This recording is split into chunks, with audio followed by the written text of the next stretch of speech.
या देवी सर्वभूतेषु बुद्धिरूपेण संस्थिता नमस्तस्यै नमस्तस्यै नमस्तस्यै नमो नमः। या देवी सर्वभूतेषु शक्तिरूपेण संस्थिता नमस्तस्यै नमस्तस्यै नमस्तस्यै नमो नमः। या देवी सर्वभूतेषु शान्तिरूपेण संस्थिता नमस्तस्यै नमस्तस्यै नमस्तस्यै नमो नमः। या देवी सर्वभूतेषु लक्ष्मीरूपेण संस्थिता नमस्तस्यै नमस्तस्यै नमस्तस्यै नमो नमः। या देवी सर्वभूतेषु ज्ञानरूपेण संस्थिता नमस्तस्यै नमस्तस्यै नमस्तस्यै नमो नमः। या देवी सर्वभूतेषु स्मृतिरूपेण संस्थिता नमस्तस्यै नमस्तस्यै नमस्तस्यै नमो नमः। या देवी सर्वभूतेषु धृतिरूपेण संस्थिता नमस्तस्यै नमस्तस्यै नमस्तस्यै नमो नमः। या देवी सर्वभूतेषु विवेकरूपेण संस्थिता नमस्तस्यै नमस्तस्यै नमस्तस्यै नमो नमः। या देवी सर्वभूतेषु पूर्णरूपेण संस्थिता नमस्तस्यै नमस्तस्यै नमस्तस्यै नमो नमः।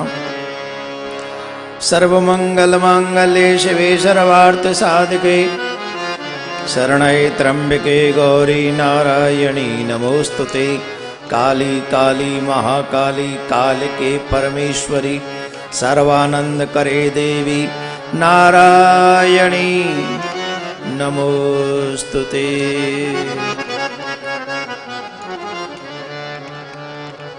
ध्यानमूलं गुरुमूर्ति पूजामूलं गुरुं पदं मंत्रमूलं गुरुं वाक्यं मोक्षमूलं गुरुं कृपा देयं सदा पर्वभग्नमभीष्टतोऽहं तीर्थास्पदं शिवविरञ्चिनुतं शरण्यं वृत्त्यार्तिहं प्रणतपालववाब्धिपोतं वन्दे महापुरुषते चरणारविन्दम्।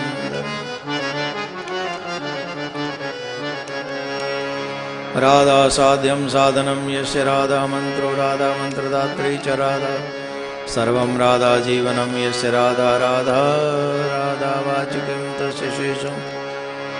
श्री राधे मेरी स्वामिनी में राधे तिरुदास जन्म जन्म हुए दीजिए श्री चरणन को वास वर्षाने की राधिका नंद गाम के श्याम इनके चरणन में करूँ मैं कोटि कोटि परिणाम।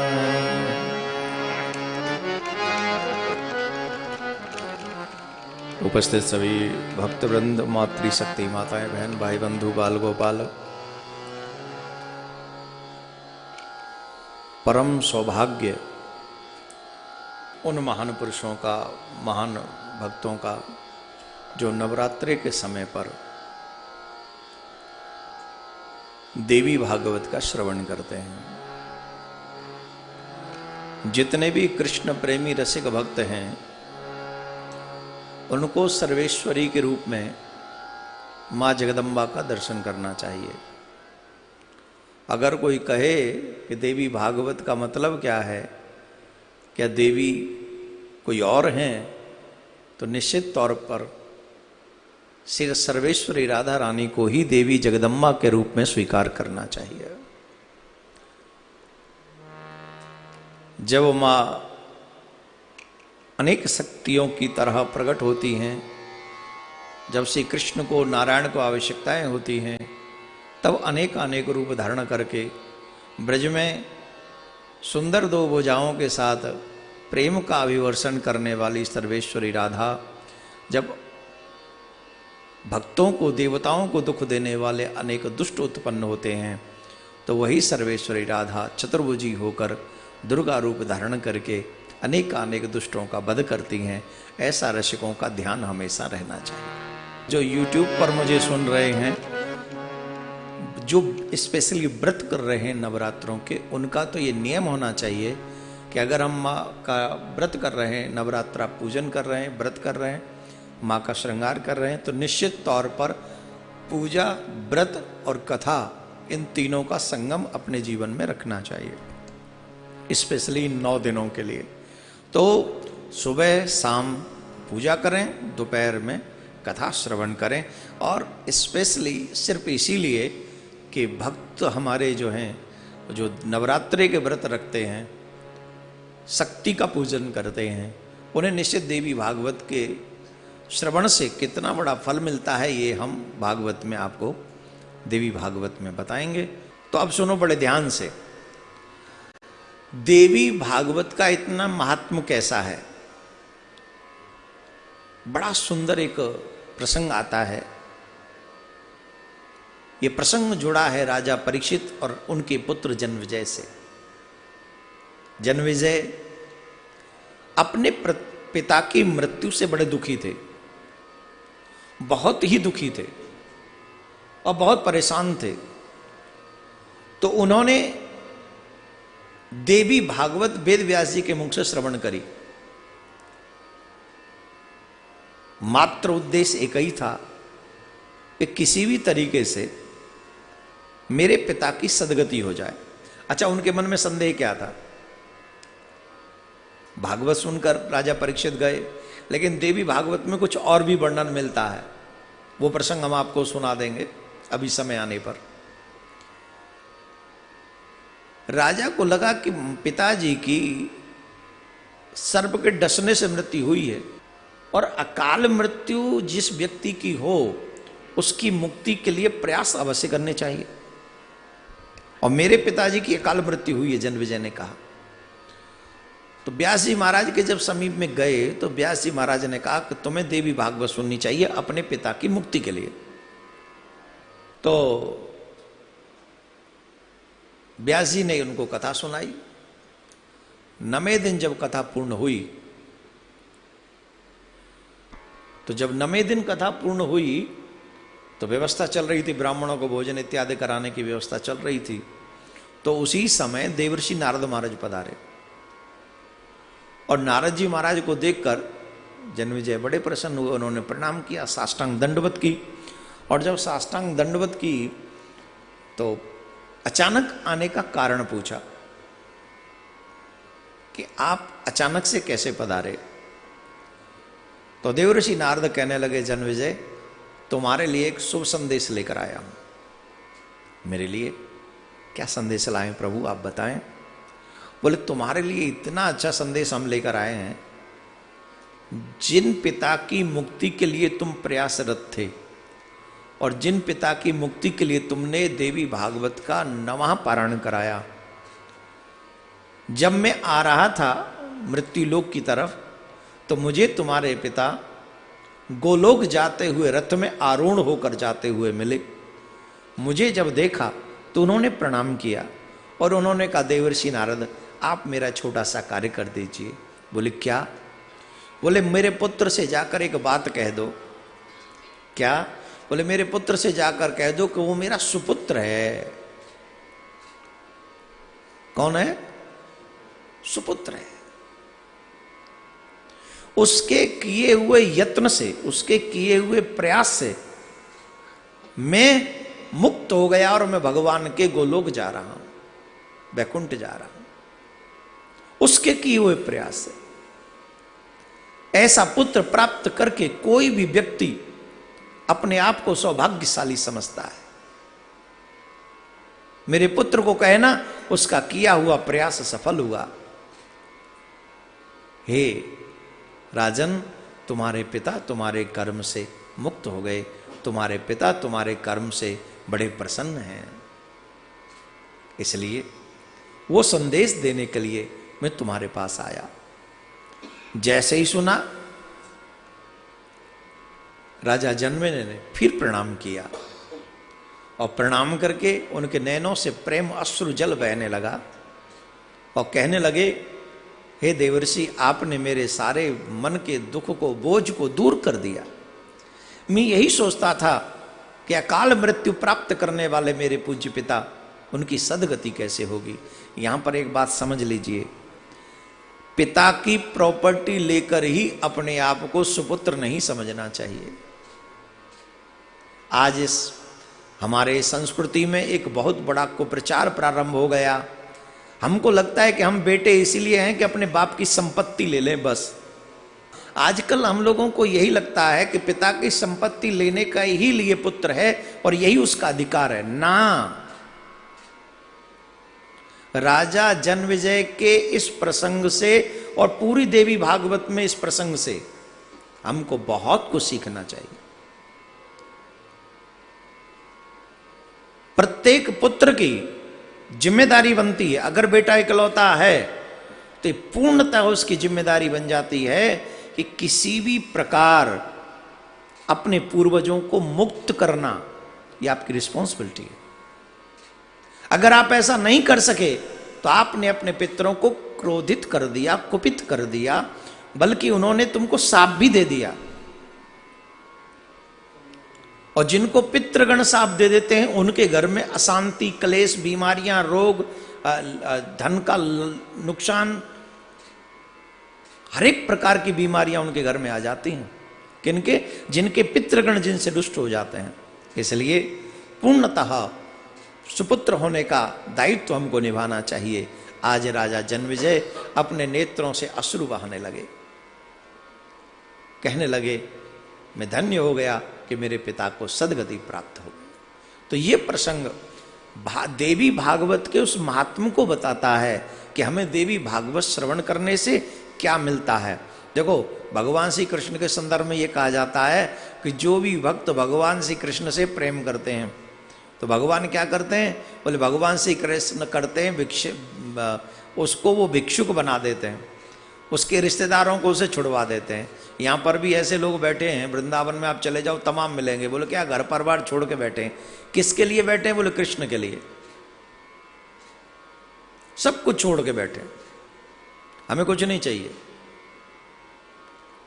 कृष्ण से प्रेम करने वालों को कृष्ण क्या करते हैं? बोले उन्हें धन से च्युत कर देते हैं, परिवार से च्युत कर देते हैं, उसे सब कुछ छीन लेते हैं और बाद में अपने आप को दे देते हैं, अपने आप को दे देते हैं। लेकिन बीच में डगमगा गया तो फिर भगवान कहते ना तू यहां का न वहां का। तो जब छोड़ दो तो फिर तो मुड़ो ही मत। जब छोड़ ही दिया तो फिर अब क्या देखना, अब तो बस तुझे ही पाना है। तो ये तो कृष्ण के प्रेम की स्थिति है। लेकिन देवी माँ क्या करती है? देवी माँ जगदम्बा जगजननी क्या करती है? बोले छीनती नहीं है, वो देती ही देती है। बोले कैसे देती हैं? बोले वो देने में कभी कमी नहीं छोड़ती। वो यहां पृथ्वी पर भी सुख देती हैं और पृथ्वी के सुख के बाद अपने धाम में उसको मुक्त कर देती हैं। यहां भी सुख देती हैं। इसीलिए सर्वमंगल मांगल्ये शिवे सर्वार्थ साधके शरणे त्र्यंबके गौरी नारायणी नमोस्तुते। वो नारायणी सर्वमंगल मांगल्ये, सबका मंगल करने वाली, मंगलमयी है। तो वो यहां भी सुख, वहां छीनती नहीं है, यहां देती हैं। अच्छा एक बात है, पिताजी को ले लो और माताजी को ले लो, घर में ही देख लो, प्रैक्टिकल देखो। जब बच्चों के अच्छे मार्क्स ना आए तो सबसे पहला थप्पड़ किसका पड़ता है? मम्मी का कि पापा का? गाल पे, जोर से बोलो। सबसे पहले क्रोधित होते हैं और देते खींच के, निकल जा मेरे घर से, तू मेरे किसी काम का नहीं है, तू कुछ नहीं कर सकता, तू किसी लायक नहीं है, तू मेरे नाम को डुबाएगा मुझे पता है। डांटते हैं अपने बच्चे को, तू चल निकल यहां से, निकल। और वो कहते घर में दिखना नहीं। अब वो चला रूट राट के चला जाता है, कहीं बैठ जाता है और माता जी से भी वो फटकार, खबरदार इसको रोटी दी तो ऐसे एक टोक मत देना, पता तो चले इसको कमाना कितना मुश्किल होता। पिताजी डांट के चले गए दुकान पे, अपने काम पे चले गए। अब बताओ माँ क्या करेगी? बैठेगी, अपने प्राणनाथ की आज्ञा का पालन करेंगे? माँ ऐसा नहीं करेगी। माँ क्या करेगी, पति गए बोले शाम को आएंगे, वो तुरंत भोजन बनाएगी। भोजन बनाकर जिस दिशा में बेटा गया होगा वह दौड़ कर जाएंगी और दौड़ कर जाएंगी, अपने बेटे को अपनी गोद में बैठा लेंगी। गोद में बैठा कर कहेंगे, पहले कहती थी पढ़ ले रोटी का, रोटी का, डांटती भी जाएगी, प्यार की डांट होगी। अब तेरे पापा को तू जानता नहीं वो कैसे स्वभाव के, तू जानता है ना वो क्रोध करते, फिर भी तू पढ़ता नहीं है, ले रोटी खा ले, सुबह से भूखा प्यासा कहाँ कहाँ भटक रहा है, ले जल्दी खा। खिला पिला के तन उसको ठीक ठाक करके घर वापस आते समय उससे कहेंगी, अपने पापा को मत बताना कि मैंने तुझे रोटी खिलाई।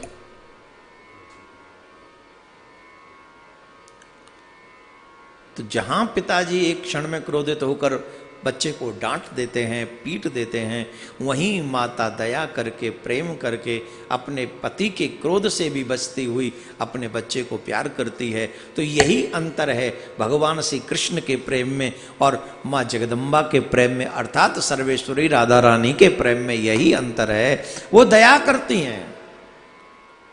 हमारी राधा रानी को कहते हैं करुणामयी, कृपामयी। कैसी? बोले कृपामयी, करुणामयी, दयामयी राधे। माँ का हृदय बड़ा निर्मल होता है।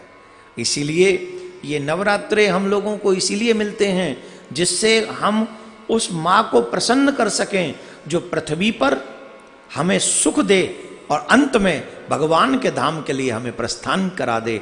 इसलिए हमें देवी की कथा और देवी का पूजन इन 9 दिनों में करना चाहिए। एक समय की बात है, हमेशा कथा रस में लीन रहने वाले सोनकादिक 88,000 एक बार कलयुग को पृथ्वी पर आता हुआ देखकर भगवान नारायण से कहने लगे, हमें कोई ऐसा पावन पुनीत स्थान बता दीजिए जिस स्थान पर जाकर हम अपने मनोरथ को, ज्ञान यज्ञ को संपन्न कर सकें और वहां हमको कलयुग का कोई विघ्न न पड़े। तो भगवान ने अपने सुदर्शन को उनके साथ भेजा और भगवान नारायण ने कहा, जहां मेरा सुदर्शन रुक जाए उसी स्थान को पुनीत और पावन समझना और वहीं पर बैठकर तुम्हें जो ज्ञान यज्ञ करना है, हरि चर्चा करनी है, वो तुम वहां पर करना। तो आगे आगे सुदर्शन गए, पीछे पीछे ऋषिगण गए और पीछे पीछे जब ऋषिगण गए तो आगे जब सुदर्शन नैमिषारण्य में जाकर रुक गए और जब नैमिषारण्य में जाकर रुके तो समस्त ऋषि मुनि में नैमिषारण्य में वहीं पर विराजमान हो गए। समस्त शास्त्रों के ज्ञाता सूत जी महाराज वहां पर पधारे और उनको देखकर बड़े प्रसन्न हुए और सूत जी महाराज को देखकर सभी ऋषियों ने कहा, हे महाराज, इस ब्रह्मांड में कलिकाल से द्रवित परेशान जीव किस उपाय को करने से सहज भवसागर से पार हो जाएंगे, हमें कृपा करके बता दीजिए। क्योंकि आपने हमें भगवान विष्णु की कथा सुनाई, बड़ा अच्छा लगा, भगवान कृष्ण की कथा सुनाई, बहुत अच्छा लगा, आपने हमें शंकर भगवान के चरित्र सुनाए, वो भी हमें बहुत अच्छा लगा, अद्भुत लीलाएं सुनाई, हमें बहुत ही आनंद हुआ। इस समय हम आपके मुख से मनुष्य के उद्धार का, कल्याण का, सुनिश्चित रूप से मुक्ति और भुक्ति, मुक्ति और भुक्ति का मतलब जरा ध्यान से समझे। अब देखो कई लोग ऐसे हैं, अब ये जो संसारिक हम जैसे लोग हैं उनके लिए बड़े मतलब की बात है मुक्ति और भुक्ति। अब भोग्य पदार्थों से भी मुक्ति नहीं होती, इच्छा पूरी नहीं हुई, तो हम चाहते हैं यहाँ भी थोड़ा राजसी ठाट बाट एकदम चकाचक रहे, लंबी लंबी गाड़ियाँ रहे, मकान दुकान अच्छा रहे, मान सम्मान बढ़ा रहे और खूब चकाचक, और अंत में हमारी भी मुक्ति हो जाए, हमें भी कल्याण के मार्ग पर। तो इसलिए हमें कोई ऐसा मार्ग बताइए जहां मुक्ति और भुक्ति दोनों प्राप्त हों, कृपा करके बताइए। सूत जी ने कहा, ऋषियों तुम बड़े भाग्यशाली हो, जगत कल्याण के लिए हमेशा ही आप ऐसे प्रश्न करते हो। आप देखो जितनी भी कथाएं हैं वो सौनकादिक ऋषियों के प्रश्न से और सूत जी के जवाब से ही प्रारंभ होती हैं। अर्थात आप चाहे देवी के विषय में, चाहे देवता के विषय में, चाहे अपने विषय में, चाहे भगवान के विषय में, जब तक कुछ जानने की कोशिश नहीं करोगे तब तक तुम्हें कुछ प्राप्त नहीं होगा। संत महात्मा हमेशा दूसरों के कल्याण के लिए ही कार्य करते हैं। तो संतों ने सूत जी महाराज से कहा, मुक्ति और भुक्ति जिसमें सहज प्राप्त हो, ऐसा कोई उपाय आप हमें बताएं। तो उन्होंने कहा, हे महात्मन, जिस पुराण को इतना महात्म दिया गया, जिसके मात्र सुनने से पाप रूपी बन तत्काल भस्म हो जाता है, पापों के नष्ट हो जाने से मनुष्य को पापों का फल रूप मिलने वाली वेदना। जब हम देवी भागवत कथा सुनते हैं तो देवी भागवत सुनने से हमारे पाप रूपी जो बन है अंदर, जो हमने इकट्ठा कर रखा है, वो सहज इस अग्नि से जल के भस्म हो जाता है। सब क्या चाहते हैं, मेरे पुण्य का फल मुझे मिल जाए। मिल जाएगा, तथास्तु, लेकिन कब? जब पुण्य कर्म होंगे। पुण्य के कर्म का फल प्राप्त करने के लिए पुण्य के कर्म होने भी तो चाहिए। अच्छा, करता है पाप लेकिन चाहता है पाप का फल न मिले, चाहता है कि नहीं? चोरी कर ली, किसी को हर्ट कर दिया, किसी की संपत्ति को छीन लाए, किसी के बच्चे को किडनैप कर लाए, ये बुरा कर्म है कि नहीं? अब बुरा कर्म है, लेकिन क्या सोचता है, पुलिस हमको न पकड़े, हमें डंडे नहीं पड़े, और यहां से भी बच गए तो बोले यमराज हमें नरक में न भेजे। क्यों नहीं भेजे? अच्छे कर्मों का फल चाहता है बिना अच्छे कर्म किए, और बुरा कर्म करता है लेकिन फल नहीं चाहता है। ये संभव है? भगवान हमारे ही मुताबिक थोड़ी काम करेंगे, भगवान का अपना रूल है, भगवान का अपना एकदम संविधान है अलग से उनका। तो इसलिए बुरे कर्म से जीव को बचना चाहिए, अच्छे कर्म अधिक से अधिक करने चाहिए, क्योंकि जब जीव अच्छे कर्म करता है तो वो अच्छे कर्म बुरे वक्त में उसके काम आते हैं। तो जब अच्छे कर्म होंगे ही नहीं तो हमारे बुरे वक्त में हमारे काम क्या आएगा? इसलिए हमारे प्रयास, हमारी कोशिश रहनी चाहिए कि सत्य सनातन धर्म के अनुसार जो भी हमें अच्छे कर्म बताए गए हैं उन अच्छे कर्मों को करें। तो सूत जी महाराज ने कहा, जो भी व्यक्ति देवी भागवत सुनता है उसके बड़े से बड़े पाप जलकर भस्म हो जाते हैं और वो नरक की वेदनाओं से बच जाते हैं। तो जब ऐसी बात उन्होंने कही तो शौनकादिक ऋषियों ने कुछ स्पेशल क्वेश्चन किए। पहला, देवी भागवत पुराण का इतिहास क्या है? दूसरा, यह पुराण किन किन महापुरुषों ने पहले सुना है? तीसरा, इस पुराण के पारायण से किन किन कामनाओं की पूर्ति होती है? चौथा, इस पुराण के पढ़ने और सुनने की विधि क्या है? ये 4 प्रश्न उन्होंने किए और बड़े सुंदर प्रश्न हैं। सूत जी ने बताया कि महर्षि पाराशर के वीर्य और देवी सत्यवती के उदर से उत्पन्न श्री वेदव्यास जी महाराज ने 18 पुराणों की रचना की है। मनुष्य को देखते हुए, कलयुग के मनुष्यों को, समकालीन मनुष्यों को देखते हुए उन्होंने वेदों का विभाजन किया। वेदों के 4 लोगों को, जो उनके श्रेष्ठ शिष्य थे, उनका अधिकारी बनाया और उनको उस वेद का अधिकार दिया। पुराणों का अधिकार, 17 पुराणों का प्रचार करने का अधिकार मुझे दिया, सूत जी महाराज ऐसा कहते हैं। परंतु 17 पुराणों के प्रचार का काम तो मुझे सौंप दिया, लेकिन भोग और मोक्ष दोनों के दाता देवी भागवत पुराण उन्होंने स्वयं ही जन्मेजय को सुनाया। भोग, जो राज ठाट वाट से जीना चाहते हैं और अंत में मुक्ति चाहते हैं, उसको प्रदान करने वाले देवी भागवत महापुराण को उन्होंने स्वयं ही राजा जन्मेजय को सुनाया था। तो ये उन्हीं की बात है, और ये उस समय की बात है जब तक्षक ने राजा परीक्षित को डस लिया था।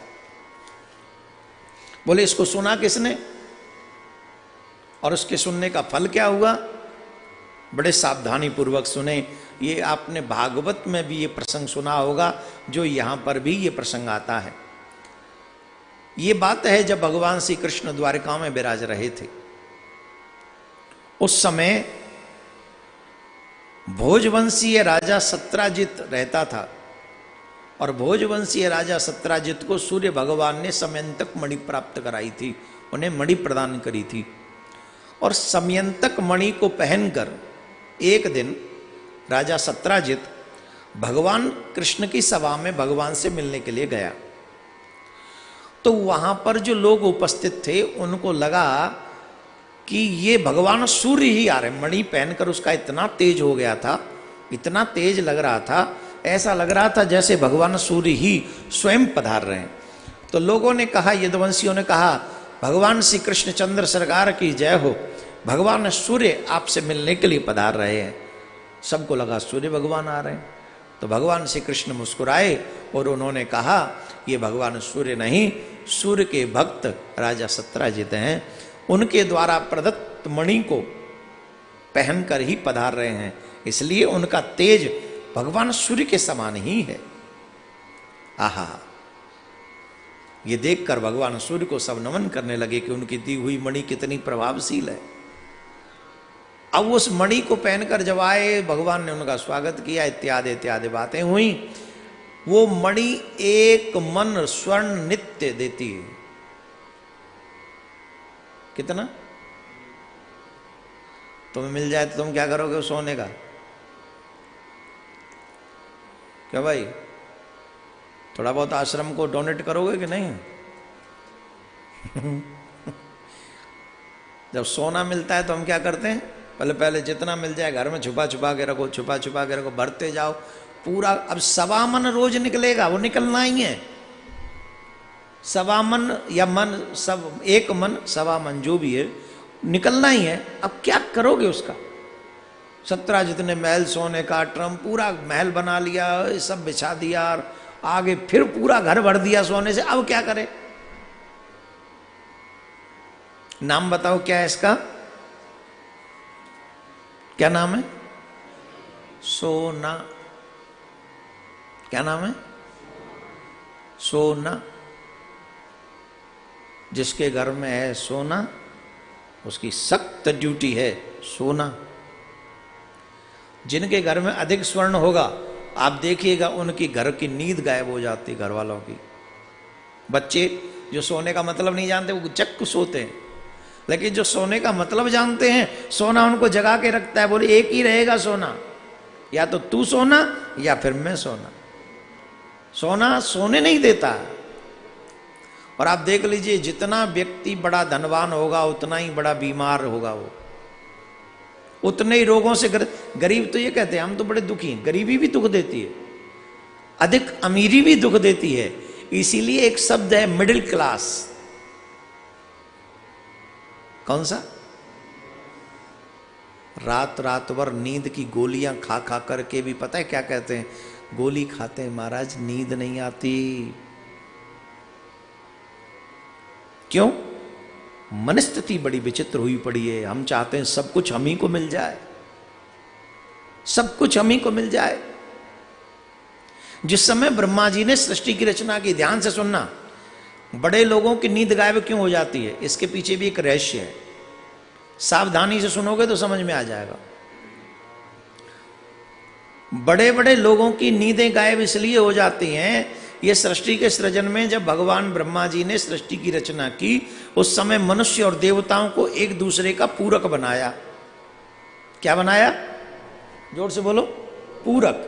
पूरक का मतलब है देवताओं से कहा तुम मनुष्यों को देते रहना, और मनुष्यों से कहा तुम देवताओं को देते रहना। तो मनुष्यों को देते रहना और तुम देवताओं को देते रहना। तो देवताओं ने तो देना प्रारंभ कर दिया। हमने क्या दिया देवताओं को? हमने कुछ दिया नहीं। हमने किसको दिया? बोले हमने इकट्ठा किया और अपने बेटे के नाम से जमा कर दिया, अपनी बैंक में जमा कर दिया। अब ये उचित है कि अनुचित, जरा बताइए, जवाब दो। अभी तो अनुचित नहीं लग रहा है, दूसरे तरीके से समझाता हूं तब शायद समझ में आ जाए। 5 लोग थे, 5 व्यक्तियों ने पार्टनरशिप में फैक्ट्री खोली। फैक्ट्री चल पड़ी। किसी को बाहर का काम दे दिया, किसी को ऑर्डर लाने का काम दे दिया, किसी को ऑर्डर पूरा करने का काम दे दिया, किसी को लोगों को देखभाल करने का। ऐसे एक व्यक्ति को सारा कैश हैंडल करने का काम दे दिया। अब 4 लोग तो बड़ी ईमानदारी से काम कर रहे थे, लेकिन जिसके पास कैश संभालने का काम था वो लाता, कैश ले जाता, अपने घर में रखा था। 4 को चवन्नी भी नहीं देता था, और कैश वो इकट्ठा करता गया, अपने पास जमा करता चला गया। अब बताइए उसने ईमानदारी बरती या चोरी? जवाब दीजिए। जोर से बोलिए। यही चोरी प्रत्येक वो मनुष्य करता है जो देवताओं को देने से मना करता है। जो लोग कहते हैं कि हम नहीं देंगे, वो वही मनुष्य चोर है जो देवताओं को लेते तो देवताओं से हैं पर देते नहीं है। ऐसी चोरी करने वालों की दुर्दशा होती है। उन्हीं के दुख का मैं नहीं कह रहा हूं, देवी भागवत में इसका प्रमाण है। तो हमको जो भी इस देवीय कृपा से प्राप्त होता है उसमें से देना भी सीखना चाहिए। बोले क्या दें? बोले यज्ञ करें। बोले यज्ञ कैसे करें? बोले यज्ञ जब आप आहुतियां देते हो, आप नवरात्रों में एवरीडे, मुझे पता है जो जिन जिन माताओं बहनों के यहाँ भाइयों के यहाँ नवरात्रे के व्रत और माता रानी का दरबार होता है और जहाँ उनकी पूजा होती है वह नित्य हवन भी करते हैं। वो तो हवन में जो आहुतियां आप देते हैं और उस यज्ञ से जो धुआं निकलता है, आहुति से मिक्स जो सुगंधी है, ध्यान से सुनेंगे, आहुति से मिक्स जो धुआं निकलता है, सुगंधी है जो सामग्री से युक्त है, उस सुगंधी की स्मेल लेना देवताओं का वो भोजन बनता है। बड़ी सावधानी से समझने वाली बात है। हम देवताओं को क्या दें? दो चीजें निर्मित होती हैं। जब आप यज्ञ करते हो तो देवताओं को वो भोजन प्राप्त होता है स्मेल से, गंध से। मनुष्य खाकर तृप्त होता है। जब आप अन्न खाते हो तो हम तृप्त होते हैं। देवता उसकी गंध लेके तृप्त होते हैं और भगवान सिर्फ देखकर प्रसन्न होते हैं, तृप्त हो जाते, देखकर तृप्त हो जाते। भगवान खाते नहीं। देवता गंध लेते हैं तो वो तृप्त, मनुष्य खाता है तो तृप्त, और जब भगवान देख लेते, मात्र दृष्टि वह देखते हैं, इतने में तृप्त हो जाते। बोलो राधे राधे। जोर से बोलना पड़ेगा। तो देवताओं को देने के लिए हमें 9 दिन कम से कम अपने घर में यज्ञ करना चाहिए। आहुति ऐसी दें जिसका धुआं आकाश में जाए। दूसरी एक और बात है, जिस यज्ञ के धुएं से आकाश में जो धुआं जाता है उससे बादलों का निर्माण होता है, और बादलों के निर्माण से देवता प्रसन्न होते हैं। आजकल तो यज्ञ तो कहाँ होते हैं, पहले यज्ञ हुआ करते थे। आजकल भोजन में भी उतना स्वाद नहीं आता जितना 50-60 साल पहले आता था। क्यों? आजकल प्रदूषण वाले बादल पहुंच गए। कैसे? डीजल पेट्रोल के भट्टे के लट्टे के जन पता नहीं किन किन के गट्टों के पहुंच गया धुआं ऊपर। ऐसी ऐसी मशीन चल रही है, उनका धुआं आकाश में जाता है, वो बादल बन जाते हैं, फिर वहां से पानी आता है तो वो प्रदूषण उस पानी के माध्यम से हमारे खेतों तक पहुंच जाता है और हमारे अन्न में आ जाता है, और वही अन्न हमारा शरीर खराब कर देता है, हमारा स्वास्थ्य खराब कर देता है। और इस बात पर किसी का ध्यान नहीं जा रहा है। हम सबको चाहिए प्रदूषण मुक्त वातावरण सुनिश्चित। किससे करेंगे? बोले जब जितने यज्ञ होंगे, वेद मंत्रों का उच्चारण होगा, उसी से ये वातावरण जो है प्रदूषण मुक्त हो सकता है। उससे पहले कोई संभावना नहीं है। बोलो राधे राधे। जोर से बोलना पड़ेगा। तो बात समझ में आ गई? तो यज्ञ प्रत्येक दिन आप सब करें। जो माताएं बहनें हैं कुछ नहीं कर सकती तो अपने गुरु मंत्र को ही 108 बार 21 बार जितना आपका मन करे स्वाहा स्वाहा करते रहो, है ना। और आहुति देते रहो, घी की आहुति, सामग्री की आहुति, अग्नि के हवाले करते रहो। उससे जो धुआं जाएगा वो गंध देवताओं तक पहुंचती है और देवता आपके कार्यों को सिद्ध करते हैं। इसलिए हमें प्रत्येक दिन, वैसे तो प्रत्येक दिन हवन करना चाहिए, परंतु वो ना कर सकें तो एकादशी, पूर्णिमा और ये नवरात्रों में, इन दिनों में अवश्य हमको ये यज्ञ करना चाहिए, अपने घर में हवन करना चाहिए। बोलो राधे राधे। तो एक दिन भगवान श्री कृष्ण राजा सत्राजित के यहां पर बिना बुलाए पहुंच गए। ध्यान से सुनो। एक दिन भगवान श्री कृष्ण सत्राजित के यहां बिना बुलाए पहुंच गए। उसने स्वागत किया। बोले कहो महाराज कैसे पधारे? बोले कुछ नहीं, हम आपके पास कुछ लेने आए हैं। बोले क्या पाना चाहते हैं आप? बोले देखो तुम्हारा घर बन गया सोने का? बोले हाँ जी बन गया। आपके घर भी भरा पड़ा है सोने से? बोले हाँ भरा पड़ा है। बोले एक काम करो, अब इस मणि का तुम क्या करोगे, ये मणि हमको दे दो, तुम्हारे किसी काम की नहीं है, तुम्हें जितना चाहिए तब मिल गया। सत्यराजित ने कहा जितना सोना चाहिए वो ले जाओ। भाई आप सोने के लिए ले जाना चाहते हो, सोना ले जाओ, मणि को क्यों मांग रहे हो? भगवान मुस्कुराए। भगवान ने कहा ना हमको मणि चाहिए ना स्वर्ण चाहिए, आप एंजॉय करो। याद रखिए, जब भी तुम्हारे पास कोई वस्तु है और कोई सदपुरुष उसका प्रयोग कराने के लिए आपसे कह रहे हैं, तो उसमें सदपुरुष का भला नहीं, आपका भला है। अधिक संपत्ति तुम्हारे दुख का कारण हो सकती है, अधिक संपत्ति तुम्हारी मौत का भी कारण हो सकती है। अगर हम ये सोचे कि संपत्ति सुख देगी, आई एम सॉरी, जब अधिक संपत्ति होती है, आपके अनवांटेड शत्रु, जिन्हें आप कभी मिले नहीं, वो आपके शत्रु हो जाते हैं, आपको उल्टी सीधी गालियां देते हैं। और आजकल तो सोशल साइट जिंदाबाद, जो मन करे सो दो भर भर के।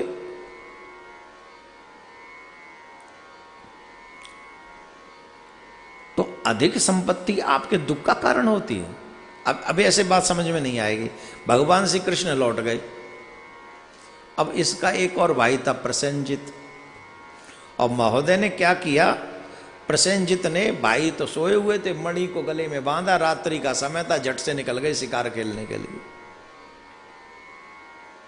अब शिकार खेलने के लिए जब गए तो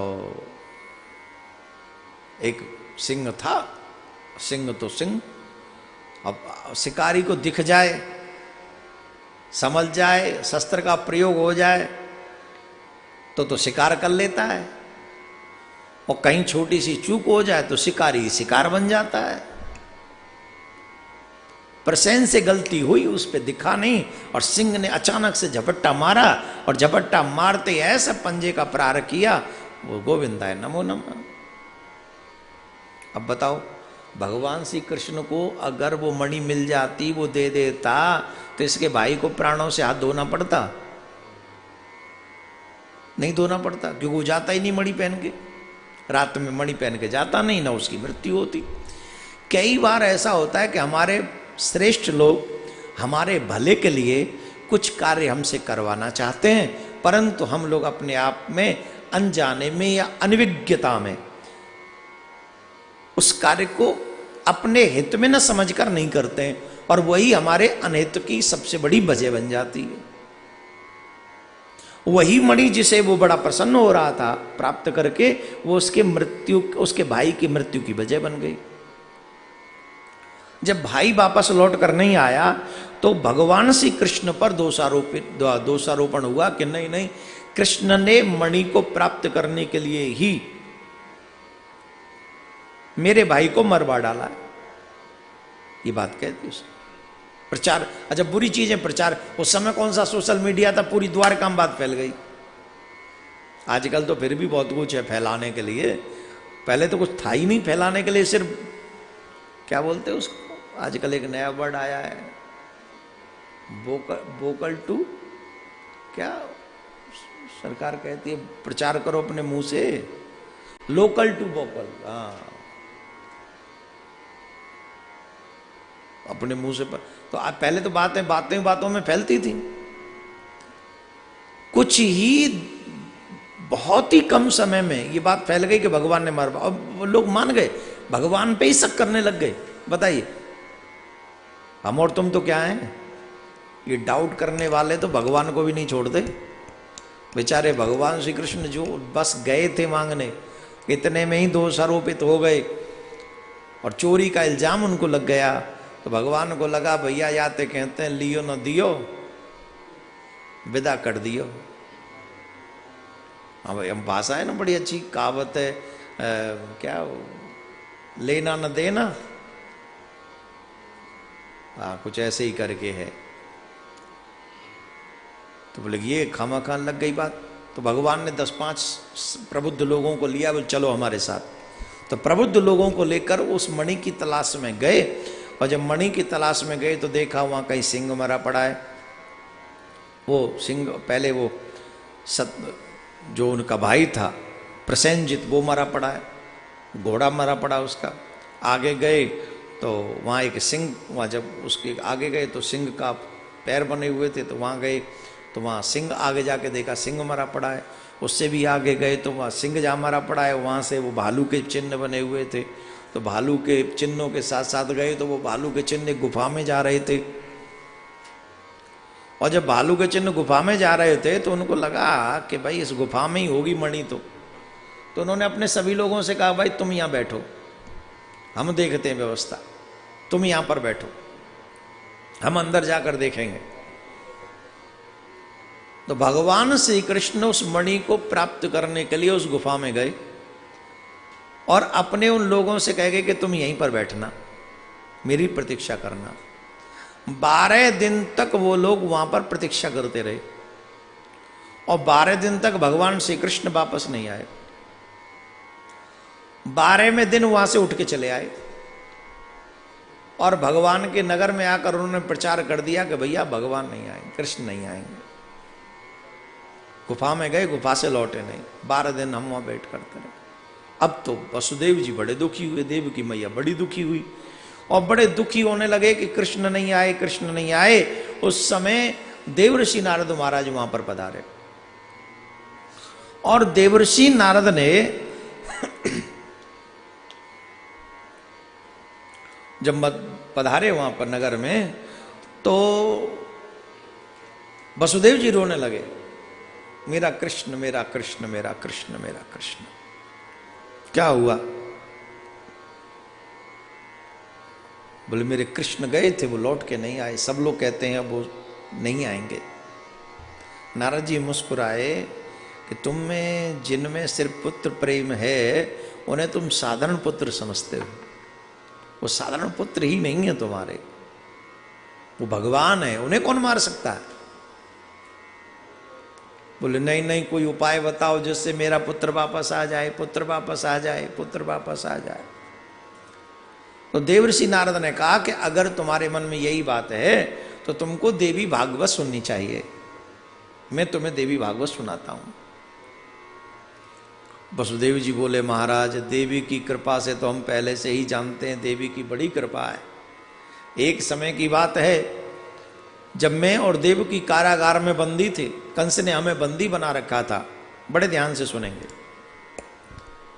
जिस समय देव की वसुदेव हम दोनों कारागार में बंदी थे, हमारे 6 पुत्रों को जन्म लेते ही मार दिया गया था। और 6 पुत्रों को जब जन्म लेते ही मार दिया गया था तो मैंने अपने कुल पुरोहित गर्गाचार्य जी महाराज को बुलाया और मैंने अपना सारा दुख कह दिया। महाराज मैं बड़ा दुखी हूं, बहुत दुखी हूं, मेरे दुख को दूर कीजिए। 6 पुत्रों को जन्म लेते ही मार दिया गया, 7वां पुत्र पता नहीं नष्ट हो गया, क्या हुआ, और अब हम भी यहां पशुओं की तरह कारागार में बंदी हैं, हमारे दुख का निवारण कैसे होगा? आप हमारे लिए कुछ कीजिए। तो गर्गाचार्य जी ने कहा कि तुमको चाहिए कि तुम देवी भागवत का श्रवण करो, नमः पारायण करो, और तुम जब नमः पारायण करोगे तो तुम्हारे ये सारे दुख समाप्त हो जाएंगे, दूर हो जाएंगे।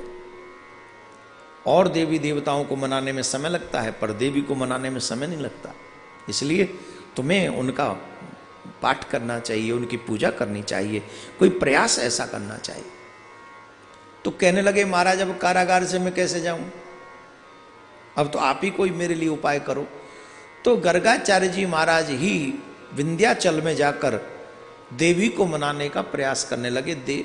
वसुदेव जी के पुण्य के लिए, वसुदेव जी के लिए, देखिए कहते हैं गुरु के सत्कर्म शिष्य को लग जाते हैं, पिता का सत्कर्म पुत्र को लग जाता है। वैसे ही पिता के पाप या पुत्र के पाप भी पिता को भोगने पड़ते हैं और शिष्य के पाप भी गुरु जी को भोगने पड़ते हैं। गर्गाचार्य जी महाराज अपने शिष्य वसुदेव जी के कल्याणार्थ विंध्याचल में, 2 देवी बड़ी प्रसिद्ध हैं, आप सब जानते हैं।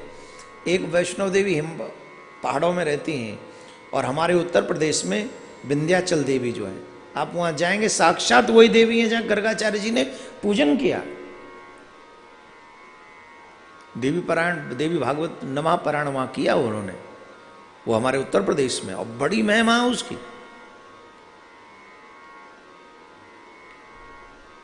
नौवें दिन जब नमः पारायण संपन्न हुआ तो देवी आकाशवाणी से गर्गाचार्य जी महाराज को कहते हैं कि तुम चिंता मत करो, तुम्हारा ये जो यज्ञ है ये संपन्न हुआ, सफल हुआ। 8वें पुत्र के रूप में नारायण ही कृष्ण बनकर वहां पधारेंगे और जो तुमने यज्ञ किया है वो निश्चित सफल हुआ। नारायण भगवान वहां आएंगे, उनके देवताओं के दुख को दूर करने, पृथ्वी का भार हरण करने के लिए आएंगे।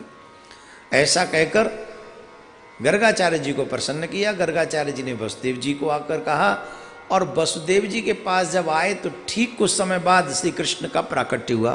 बोलो राधे राधे।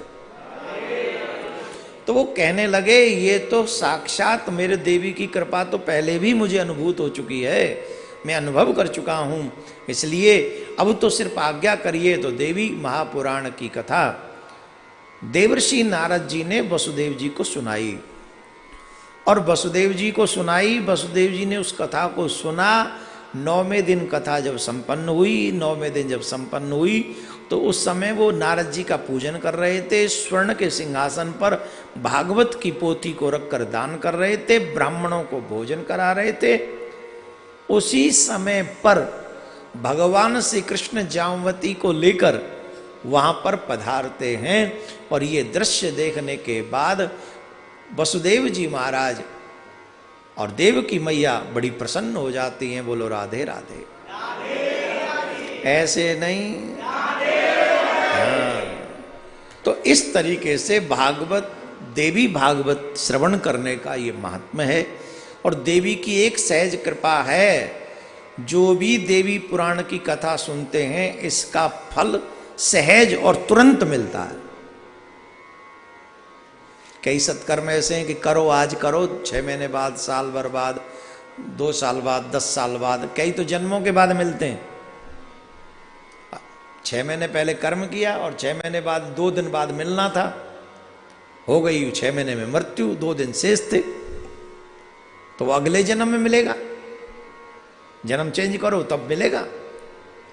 तो कई तो ऐसे कर्म हैं जिनका फल जन्मों के बाद मिलता है, परंतु विश्वास मानिए देवी भागवत श्रवण करने वाले लोगों के मन में ये दृढ़ विश्वास होना चाहिए कि कहते हैं ना गिव एंड टेक, ये साथ दो और ये साथ लो। जिस मनोरथ से आप देवी भागवत श्रवण करेंगे वो तुरंत आपका मनोरथ सिद्ध हो जाएगा नमः पारायण पूरा होने पर। बोलो राधे राधे।